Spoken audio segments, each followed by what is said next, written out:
Hello friends, CSIR net life sciences का immuno techniques का fourth topic हम पढ़ने जा रहे हैं, इम्यूनो प्रेसिपिटेशन। इससे पहले मैंने आप लोगों को कराया था एलाइजा, रिया और वेस्टर्न ब्लॉट। ये फोर्थ टेक्निक है अंडर इम्यूनो टेक्निक्स जो हम पढ़ने जा रहे हैं। इस टेक्निक को हम 4 वीडियोज़ में कवर करेंगे। पहले पार्ट में हम ये समझेंगे कि इम्यूनो प्रेसिपिटेशन क्या होता है, इसके प्रिंसिपल क्या हैं और इसके अंदर क्या क्या स्टेप्स इन्वॉल्व होते हैं। फिर कितने तरह का इम्यूनो प्रेसिपिटेशन की टेक्निक्स फॉलोड है, जिसमें 4 टाइप्स होती हैं, जिसके अंदर पार्ट फर्स्ट के अंदर हम 2 टाइप्स कवर करेंगे। सेकेंड पार्ट के अंदर जो रिमेनिंग 2 टाइप्स हैं इम्यूनो प्रेसिपिटेशन टेक्निक की, वो कवर करेंगे। थर्ड पार्ट में हम मेथड्स देखेंगे कि एंटीजन को कैसे कैप्चर किया जाता है, जिसके अंदर हम 3 मेथड्स देखेंगे: direct capture method, indirect capture method, cross link method. कितने तरह की बीड्स का यूज़ होता है और एप्लीकेशन क्या है इम्यूनो प्रेसिपिटेशन की। एंड जो हमारा फोर्थ पार्ट है उसके अंदर हम CSIR नेट के प्रीवियस ईयर के क्वेश्चंस डिस्कस करेंगे जो इम्यूनो प्रेसिपिटेशन पे आए हैं। तो हम हमारा वेरी फर्स्ट पार्ट स्टार्ट करने जा रहे हैं, इम्यूनो प्रेसिपिटेशन।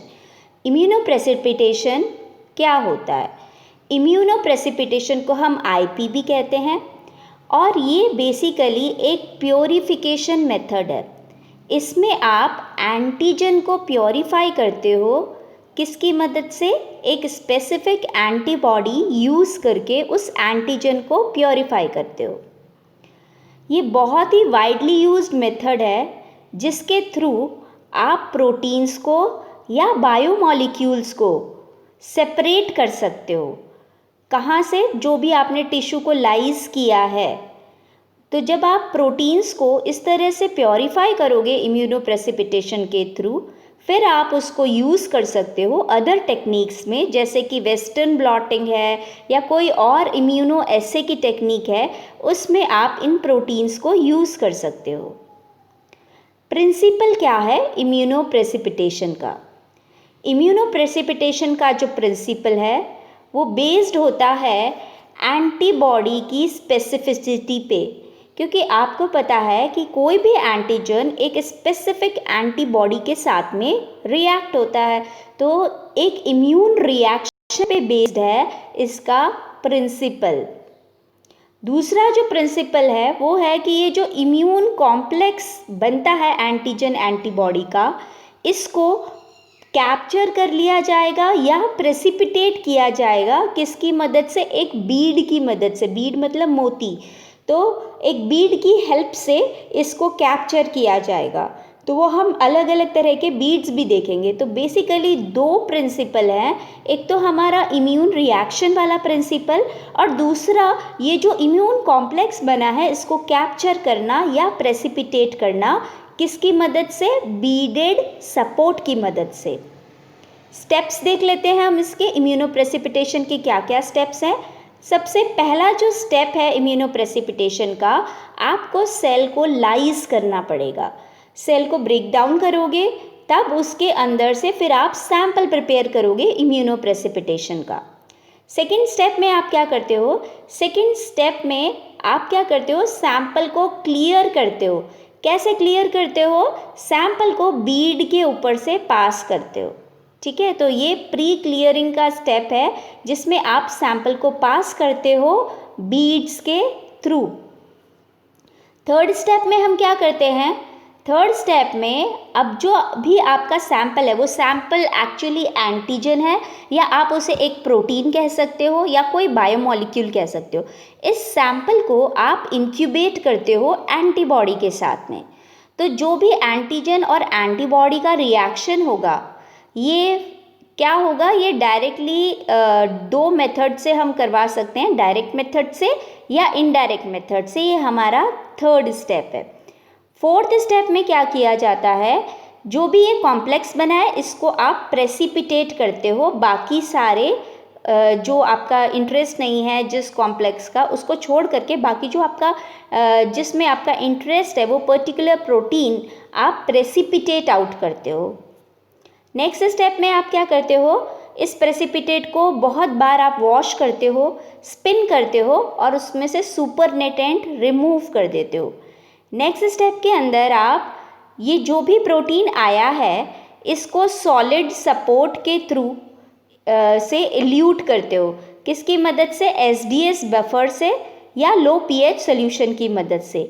नेक्स्ट स्टेप के अंदर आप जो भी आपका सैंपल आया इसे पेज से, पॉलीएक्रिलामाइड जेल इलेक्ट्रोफोरेसिस से या फिर मैल्डी या वेस्टर्न ब्लॉटिंग से एनालाइज कर लेते हो। तो इम्यूनो प्रेसिपिटेशन में जो हम सैंपल्स को प्योरीफाई करते हैं या प्रेसिपिटेट करते हैं, इनका फर्दर एनालिसिस किया जाता है। तो जो भी प्रोटीन सैंपल आपको एलाइजा के अंदर या फिर कोई और टेक्निक में वेस्टर्न ब्लॉट में चाहिए होता है या मैल्डी में चाहिए होता है, तो वो प्रोटीन सैंपल आप ऑब्टेन इम्यूनो प्रेसिपिटेशन के थ्रू ही करते हो। नेक्स्ट हम देख लेते हैं इम्यूनो प्रेसिपिटेशन कितने तरह का होता है। 4 डिफरेंट तरह का इम्यूनो प्रेसिपिटेशन होता है। सबसे पहला है individual protein immuno precipitation. Second type है को इम्यूनो प्रेसिपिटेशन। थर्ड टाइप है chromosomal immuno precipitation. Fourth type है RNA इम्यूनो प्रेसिपिटेशन। इसके अंदर हम 2 टेक्निक्स इस पार्ट फर्स्ट के अंदर देखेंगे, individual protein immuno precipitation and को इम्यूनो प्रेसिपिटेशन। रिमेनिंग 2 वाली जो फॉर्म्स हैं ये हम हमारे पार्ट 2 के अंदर देखेंगे। तो स्टार्ट करते हैं इंडिविजुअल प्रोटीन इम्यूनो प्रेसिपिटेशन। ये एक इस तरह का असेसमेंट है जिसके अंदर हम सिंगल एंटीजन को प्योरीफाई करते हैं, क्योंकि आपको पता है जब आपने सेल का लाइसेट बनाया उसमें अलग अलग तरह के प्रोटीन प्रेजेंट होते हैं, लेकिन आपको एक स्पेसिफिक प्रोटीन चाहिए। तो आप उस स्पेसिफिक प्रोटीन या एंटीजन को कॉम्प्लेक्स मिक्सचर से किसकी मदद से सेपरेट आउट करते हो? स्पेसिफिक एंटीबॉडी की मदद से। ये जो स्पेसिफिक एंटीबॉडी होती है ये एक बीडेड सपोर्ट पे अटैच्ड होती है। जैसे ये आपका प्रोटीन है, इसमें मिक्सचर है, अलग अलग कलर के प्रोटीन्स मैंने शो किए हुए हैं। तो इनमें आपका जो प्रोटीन ऑफ इंटरेस्ट है वो कौन सा है? ब्लू कलर का है। आपको इसको इस मिक्सचर से सेपरेट करना है या प्रेसिपिटेट आउट करना है। तो आप क्या करोगे, एक बीड और ये जो प्रोटीन है A/G, ये बीड के साथ में प्रोटीन का मिक्सचर होता है A या G का। देन आप एक एंटीबॉडी लेते हो। 2 चीज़ें आपको चाहिए, एक प्रोटीन है, प्रोटीन के साथ में मतलब बीड जो है वो ऑलरेडी एक प्रोटीन के साथ में बाउंडेड होती है, और एक एंटीबॉडी आप लेते हो। नेक्स्ट स्टेप में जब ये सब मिक्स होता है, बाइंडिंग होती है, तो क्या होता है, ये जो बीड है और ये जो एंटीबॉडी है ये आपके उस स्पेसिफिक प्रोटीन के साथ में रिएक्ट कर जाती है, और इस तरह से आपका जो इंडिविजुअल प्रोटीन है वो मिक्सचर ऑफ प्रोटीन से सेपरेट आउट हो जाता है।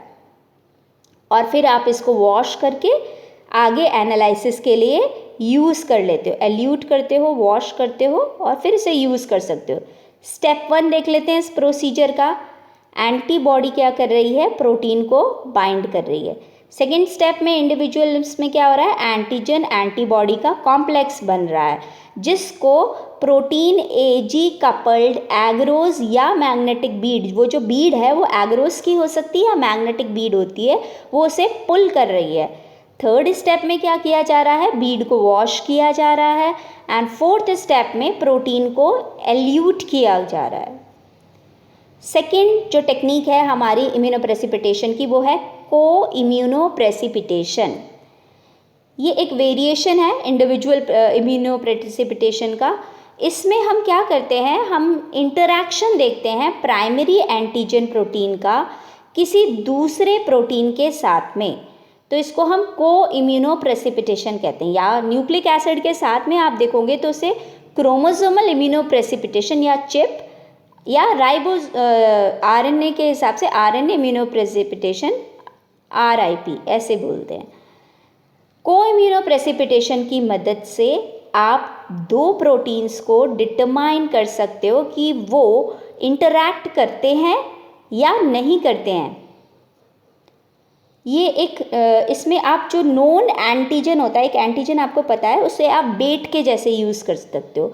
बेट मतलब चारे के जैसे आप उसे यूज़ कर सकते हो, जिससे कि वो दूसरे प्रोटीन के साथ में जब वो इंटरैक्ट करता है प्रे के जैसे, तो वो कैप्चर हो जाता है। तो इस प्रोसेस में आपको एक एंटीजन पता है जिसको आप बेट के जैसे यूज़ कर रहे हो दूसरे प्रोटीन को कैप्चर करने के लिए जो प्रे है। तो को इम्यूनोप्रेसिपिटेशन एक तरह से बेट प्रे इंटरैक्शन भी होता है। को इम्यूनोप्रेसिपिटेशन सेम मैनर में किया जाता है, सिर्फ इसमें वेरिएशन ये होती है कि जो एंटीजन है वो प्रेसिपिटेट किया जाता है एंटीबॉडी के साथ में, जो को प्रेसिपिटेट होती है किसकी मदद से, जो पहला वाला आपने एंटीजन यूज़ किया है उसकी मदद से, और उसके साथ में जो उसका एसोसिएटेड प्रोटीन है वो साथ में ही क्या होगा, प्रेसिपिटेट आउट हो जाएगा। बहुत सारे प्रोटीन इंटरैक्शंस होते हैं सेल के अंदर। हमें पता है एक प्रोटीन दूसरे प्रोटीन के साथ में इंटरैक्ट करता है, और जब सेल को लाइज किया जाता है तो ये सारे प्रोटीन्स प्रेजेंट होते हैं, तो हम उसे इस मेथड से सेपरेट कर सकते हैं। फॉर एग्जाम्पल, अगर आपको प्रोटीन एक्स इम्यूनोप्रेसिपिटेट करना है तो जो प्रोटीन वाई है जो एक्स के साथ में एसोसिएटेड है वो भी उसके साथ में प्रेसिपिटेट हो जाएगा। तो को इम्यूनोप्रेसिपिटेशन मोस्ट कॉमनली कब यूज़ की जाती है, जहां आपके जो दो प्रोटीन हैं वो एक दूसरे के साथ एसोसिएटेड हैं, तभी आप ये वाली टेक्निक यूज़ कर सकते हो। जो आपका टारगेट प्रोटीन है वो स्पेसिफिकली इम्यूनोप्रेसिपिटेट होता है सेल एक्सट्रैक्ट से, और फिर उसे फ्रैक्शनेट किया जाता है एसडीएस पेज के थ्रू। को इम्यूनोप्रेसिपिटेशन को डायग्रामेटिकली समझ लेते हैं। ये आपका सेल लाइसेट है, इसमें अलग अलग प्रोटीन्स है। तो मैंने आपको बताया था यहाँ हमारा एक प्रोटीन बेट होता है और एक होता है प्रे। तो यहाँ पे जो मैंने कलर कोड यूज़ किया है बेट एंड प्रे को दिखाने के लिए, वो blue, light blue and dark blue का कॉम्बिनेशन है।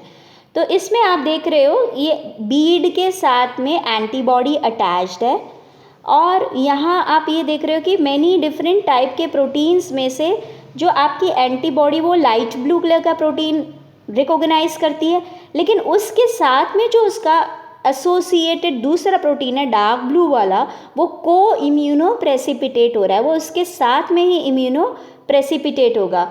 तो अब इसमें जो भी अनबाउंड है वो सारे आप रिमूव कर देते हो, तो ये बाकी सारे कलर्स के प्रोटीन या डिफरेंट टाइप के प्रोटीन्स रिमूव हो गए। जो रिमेनिंग रहा ये को इम्यूनो प्रेसिपिटेटेड प्रोटीन रहा। मतलब आपकी जो एंटीबॉडी वो लाइट ब्लू वाले को डिटेक्ट करती, क्योंकि लाइट ब्लू वाला दूसरे वाले प्रोटीन के साथ में एसोसिएटेड है, तो वो भी इम्यूनो प्रेसिपिटेट हो जाएगा। तो यहाँ हम बेट के जैसे लाइट ब्लू वाला प्रोटीन यूज़ कर रहे हैं, और जो हमारा प्रे है एक्चुअली हमें प्रेसिपिटेट वो डार्क ब्लू वाला करना है, तो वो हमारा प्रे है, वो भी इसके साथ में प्रेसिपिटेट हो जाएगा।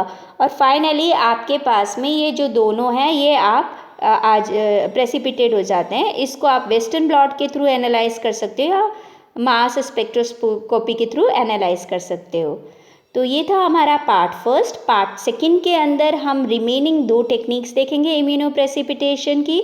My self doctor Aarti Sharma from Siddhivinayak institute of life sciences. कोई भी क्वेरी हो तो आप मुझे ईमेल या व्हाट्सएप कर सकते हैं। वीडियो पसंद आए तो अपने फ्रेंड्स के साथ शेयर ज़रूर करना। Thank you.